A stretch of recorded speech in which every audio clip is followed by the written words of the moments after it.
नमस्कार। 38 वर्षीय युवक जिनकी हस्तरेखाओं को मैं यहाँ पर देखने जा रहा हूँ, किस किस प्रकार की गतिविधियाँ आपके हाथों में बन रही हैं, उंगलियों पर, पर्वतों पर और साथ ही साथ रेखाओं में, उनके फल को मैं बोलूँगा और अंत में आपके सवालों के जवाब। सबसे पहले बात कर लेते हैं आपकी सबसे छोटी उंगली कनिष्ठा उंगली के बारे में। अगर मैं कनिष्ठा उंगली की लंबाई इस प्रकार से अच्छी बात बताता हूँ तो ऐसे व्यक्ति अपनी मेहनत से धन के अर्जन करने वाले और साथ ही साथ इनकी जो पूरी उम्र में भी इनकी अच्छी याददाश्त बनी रहती है। जहाँ तक निर्णायक क्षमता का सवाल है वह भी कुल मिलाकर ठीक है। अभी मानसिक पर्व पर देखता हूँ तो मानसिक पर्व पूरी तरीके से मजबूत है, यानी मानसिक स्थिति पूरी तरीके से मजबूत है। सेकंड पर्वत पर देखता हूँ तो यहाँ पर ये किसी प्रकार से किसी भी व्यक्ति के साथ लड़ने झगड़ने वाले व्यक्ति नहीं है, वाद विवाद नहीं करते हैं। तीसरा पर्व थोड़ा सा छोटा है, धन के आगमन बनते दिखाई देते हैं लगातार, हो सकता है इच्छा के अनुकूल ना हो। आइए बात करते हैं आपकी यहाँ पर सूर्य की उंगली के प्रथम पर्व से। यहाँ से किसी प्रकार के आँखों के रोग, किसी भी प्रकार से बीपी के रोग या किसी प्रकार से अग्निकारक तत्वों से नुकसान का योग दिखाई नहीं देता। सेकंड पर्वत पर ना तो राज्य सरकार से किसी प्रकार का दंड है और ना ही किसी प्रकार का बहुत बड़ा लाभ दिखाई देता है। तीसरा पर्व शनि और सूर्य की उंगली मिली हुई भी है, यानी व्यक्ति अपने माता पिता की अच्छी केयर करता है बुढ़ापे के अंत छोर तक। यहाँ बात करता हूँ शनि की उंगली के प्रथम पर्व से। यहाँ से जाना जाता है क्या आपके शरीर के अंदर कोई स्थायी रोग है। अभी आपके शरीर के अंदर कोई भी स्थायी रोग नहीं है। सेकंड पर्वत की स्थितियों को यदि मैं देखता हूँ तो यहाँ पर किसी भी प्रकार से किसी भी कर्ज में या धन के डूबने के योग भी दिखाई नहीं देते। तीसरा पर्व यहाँ पर जाना जाता है परिवार के लोगों के साथ जुड़ करके चलना। यहाँ पर शनि की उंगली भी मिली हुई है, बृहस्पति की भी जुड़ी हुई है, यानी कुल मिलाकर व्यक्ति अपने परिवार के लोगों को साथ लेकर के चलता है। अब बात करते हैं आपकी बृहस्पति की उंगली के प्रथम पर्व के बारे में। यहाँ से शुगर, कोलेस्ट्रॉल, लीवर, किडनी, मोटापे के रोग, ऐसा कोई भी रोग यहाँ पर नहीं है। अगर बात करता हूँ सेकंड पर्व की, सेकंड पर्वत पर भी किसी भी प्रकार से अभी विवाह ही नहीं हुआ तो पत्नी से लड़ाई झगड़े झंझट की अगर बात करता हूँ तो वह भी दिखाई नहीं देते। यानी जब भी विवाह होगा और यहाँ पर कोई आड़ी रेखा नहीं है तो पत्नी के साथ तालमेल अच्छा होगा। तीसरा पर्व यहाँ पर भगवान की कृपा के हिसाब से कहता हूँ तो सामान्य रूप से आप पर ईश्वर की कृपा है, खान पान भी मजबूत है। चलिए बात करता हूँ मैं आपके बुध पर्व के बारे में। अच्छी रेखाएं बुध पर्वत पर यदि 2 से 3 मजबूत खड़ी होती हैं तो उनको हम बोलते हैं, प्लेन हाथ में भी देख लेते हैं यहाँ पर, कि भाई यहाँ पर अगर मैं देखता हूँ तो छोटी छोटी सी बिदक बिदक सी रेखाएं दिखाई देती हैं। ये जितनी आपके जीवन के अंदर मजबूती से खड़ी हो जाएंगी उतने धन के आगमन बनेंगे। जब ये बननी शुरू हो रही हैं तो इसका मतलब ये बनेंगी, निश्चित रूप से ये रेखाएं बनेंगी और आपके धन के आगमन मजबूत बनेंगे। कब बनेंगे ये मैं आपको बताऊंगा आगे आपके सवालों में। सूर्य का पर्व यहाँ यश मान सम्मान का है, आड़ी तिरछी रेखाओं से ज़्यादा कटा हुआ है, यानी कुल मिलाकर कह सकता हूँ कि आप अपने सम्मान के लिए प्रयास कर रहे हैं, आप अपनी ऊंचाइयों को पाने के लिए प्रयास कर रहे हैं, तो प्रयासरत रेखाएं ज़्यादा दिखाई देती है। यहाँ पर बात करते हैं आपके पर्व की और वह है आपका शनि का पर्व, यानी भाग्य का पर्व। और भाग्य के पर्व की यदि मैं रेखाओं को देखता हूँ तो कुल मिलाकर ये ऐसी रेखा नहीं है जो आपको किसी न किसी प्रकार से कोई लगातार रोजगार ना दे।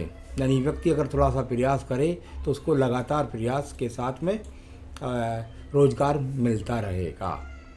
यहाँ पर बात करता हूँ मैं आपके बृहस्पति पर्व के बारे में। बृहस्पति पर्व पर ये बहुत बड़ा काला तिल आ गया और शनि पर्व से एक दीप जैसी स्थिति को भी इसने कवर किया है। यानी कुल मिलाकर यहाँ पर ये स्थिति बहुत अच्छी नहीं निकली। इसका कारण बता देता हूँ।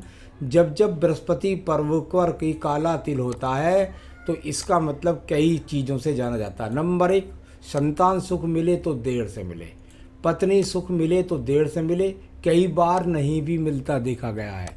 ये स्थितियाँ यहाँ पर बृहस्पति की जब होती हैं तो व्यक्ति पूजा पाठ भी कोई बहुत मजबूती से नहीं कर पाता।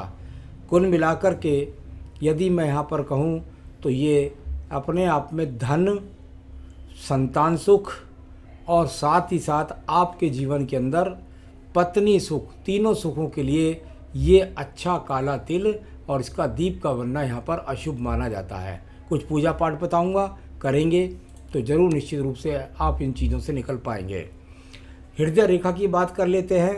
हृदय रेखा में किसी प्रकार का कोई बड़ा रोग दिखाई नहीं देता, पत्नी के साथ खराब संबंध भी नहीं बताता विवाह के बाद, और वर्तमान में अगर रोग की बात करूं तो कोई भी बड़े रोग का संकेत भी यहाँ पर नहीं है।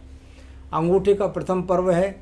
यहाँ पर भी कोई ऐसा नहीं है कि व्यक्ति कोई चरित्र से विशेष रूप से कोई खराब है या चरित्र से संबंधित कोई समस्याएं हैं, ऐसा भी दिखाई नहीं पड़ता।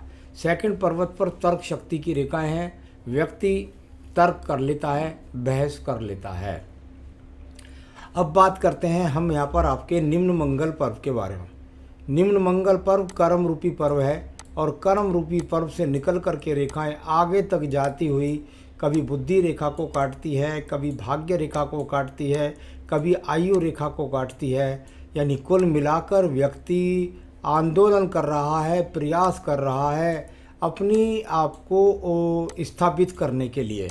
यानी इनको कहते हैं भाई कर्म रेखा। मैं देखिए इसको कर्म रेखा बोलता हूँ, लेकिन जब ये आगे वाली रेखाओं को काट देती हैं तो इसका मतलब हो जाता है व्यक्ति कर्म बहुत कर रहा है, मेहनत बहुत कर रहा है, लेकिन उसको अच्छे पल लाने के लिए और लोगों से ज़्यादा मेहनत करनी पड़ती है। इन रेखाओं का ऐसा फल जाना जाता है। आइए बात करता हूँ आपकी बुद्धि रेखा की। ये बुद्धि रेखा यहाँ से चली और इसमें से एक टुकड़ा जा कर के फिर उस पर हल्का सा दीप सा बनने का प्रयास करता है। यानी कुल मिलाकर के तेज़ी से बुद्धि का इस्तेमाल करना और उस बुद्धि का ज़्यादा इस्तेमाल होने के कारण नुकसान का सामना उठाना या कभी कभी बहुत तेज़ी से क्रोध आना। सेकंड पर्वत पर कोई भी झगड़ा, झंझट, कोर्ट कचहरी और मुकदमे जैसी स्थितियां भी नहीं हैं, तो ये यहाँ पर ये अच्छी बात है। नीचे के चंद्र पर्वत की स्थितियों को देख लेते हैं। यहाँ पर यदि बात करता हूँ, इसमें से एक शाखा निकलती है। कभी सोचते हैं कि घर से दूर चला जाऊँ, वहाँ से जुड़कर अपना भाग्य बनाऊँ, ऐसा सोचते हैं। और साथ ही साथ नीचे भी चंद्र पर्वत पर कोई ना तो डिप्रेशन की रेखा है, ना ही किसी प्रकार से अभी विदेश से जुड़ने की रेखा है। और व्यक्ति जब इतना चंद्र पर्वत अच्छा होता है तो माँ से बहुत अच्छा लाभ भी पाता है और प्रेम भी करता है। चलिए मैं बात कर लेता हूँ इसके बाद में आपकी यहाँ पर बुध रेखाओं के बारे में। बुध रेखा एक भाग्य रेखा से निकली है। इसको व्यावसायिक रेखा तो मैं नहीं कह सकता, एक छोटी सी और रेखा के नीचे क्रॉस भी लगना, तो ये अपने आप में अच्छा चिन्ह नहीं कहलाते हैं। बुद्धि का एक निर्णय एक ही जगह रखना है, बार बार नौकरी में अदल बदल नहीं करना है, या जो भी कार्य कर रहे हैं उसमें अदल बदल ना करें, क्योंकि उससे कोई ज़्यादा बड़ा लाभ नहीं मिलने वाला है। यहाँ पर भाग्य रेखा का स्वरूप बहुत सुंदर है। यानी लगातार भाग्य रेखा को देखता हूँ तो व्यक्ति अपने कर्म से लगातार कुल मिलाकर लगातार ये रेखा चलती चली जाती है।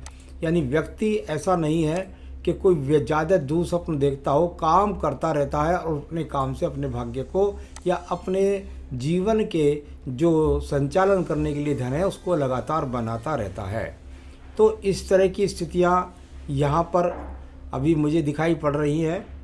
कोई मैं इसको खराब भाग्य रेखा के स्वरूप में नहीं मानता हूँ, क्योंकि जब देखिए खराब और अच्छी का कोई पैमाना होता है, एक स्केल होता है। आपकी शिक्षा है और जिसके अनुरूप शिक्षा है उस अनुरूप यदि आपको धन मिल रहा है तो उसको खराब नहीं कहते।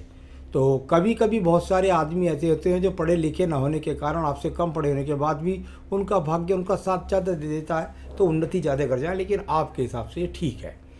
शुक्र पर्व और संसाधनों के पर्व की यदि बात करता हूँ तो संसाधनों का पर्व शुक्र भी यहाँ पर सामान्य रूप से एक तरह से कहूँ तो ठीक है, कोई ज़्यादा खराबी तो नहीं है, लेकिन सामान्य रूप से ठीक है, सामान्य संसाधन आपके पास मौजूद है।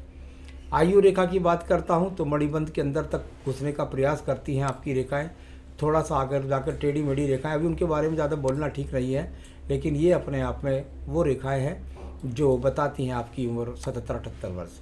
आपके पास एक कवच रेखा भी है, बजरंगबली रेखा अंदर, जिसके कारण व्यक्ति के जीवन के अंतर्गत कोई भी परेशानी आती है उसको वह हल कर लेता है किसी भी प्रश्न के द्वारा। नीचे की तरफ यदि आप देखेंगे तो आपको दिखाई देगा कि फर्स्ट मणिबंध से बहुत ज़्यादा रेखाएं उठ रही हैं, काट रही हैं, फीट रही हैं। देखिए, मैंने बताया है कि मणिबंध में सम्राट योग बनते हैं। मणिबंध की अभी अगर रेखाओं की बात करता हूँ तो वो बहुत ज़्यादा संकल्प वाली रेखाएं नहीं है। जब इतनी सारी आड़ी तिरछी रेखाएं आपके मणिबंध के नीचे वाले हिस्से में काटें और इधर दूसरे हिस्से की तरफ खड़ी हुई रेखाएं हों, तो खड़ी रेखाएं तो कहती हैं लगातार प्रयास करने के लिए, लेकिन जो अंगूठे की तरफ की रेखाएं हैं, अगर उनका अभी फल मैं पढ़ूंगा कि बुढ़ापा खराब है तो ये बुरी बात होगी। कुल मिलाकर अभी ये बहुत सारी रेखाओं में परिवर्तन आना है, सिर्फ और सिर्फ संघर्ष है और संसाधनों का संघर्ष है। अब बात करता हूँ मैं यहाँ पर आपके सवालों पर। आपकी शादी के बारे में पूछा है आपने, निश्चित रूप से आपके पास पहले समय आया था, उस समय आपने नहीं की, कारण कुछ भी रहा हो, अपने आप को ज़्यादा बुद्धिमान समझा हो या कोई और कारण हो, लेकिन शादी अब मुझे नहीं लगता कि लगभग आपकी 2.5 साल के बाद में ही शादी का योग मुझे दिखाई देता है। तो शादी हो जाएगी, लेकिन अभी लगता है कि 2.5 साल और कुछ पूजा पाठ करेंगे तो उससे पहले हो जाए, मैं ऐसा ईश्वर से प्रार्थना करूँगा। संतान सुख भी मिलेगा, ऐसी बात नहीं है, संतान सुख की रेखाएं भी आपके हाथ के अंदर हैं और धनवान भी बनेंगे, इसमें भी कोई शक नहीं है। भाग्यदायक ग्रह आपका है शुक्र, यानी जितनी माता रानी से संबंधित पूजा पाठ करें, जितनी औरतों का सम्मान करें, जितना माता रानी से संबंधित पूजा प्रसाद बाँटें, तो वही आपके लिए ज़्यादा लाभदायी होगा। तो भाग्यदायक ग्रह है शुक्र, उसकी अगर आप इस तरीके से औरतों का सम्मान करना, माता की पूजा पाठ करना, बहन बेटियों को दान देना, उससे करेंगे तो आपको ज़्यादा जल्दी लाभ मिलेगा। जीवन में सबसे प्रबल समय कौन सा? 2024 के बाद आपका समय होगा शुरू उच्च अच्छा, और वह उम्र लगभग होगी आपकी 43 वर्ष के बाद, जब ये राहु रेखा यहाँ काट देगी, इसके बाद का समय अच्छा होगा, यानी 2024 के बाद से शुरुआत हो जाएगी। क्या दान करें? बहन बेटियों को दान करें, माता रानी की पूजा करें, माता रानी के किसी भी मंदिर में शुक्रवार के दिन जाकर उनको चोला चढ़ाएं। किन बातों से परहेज रखें?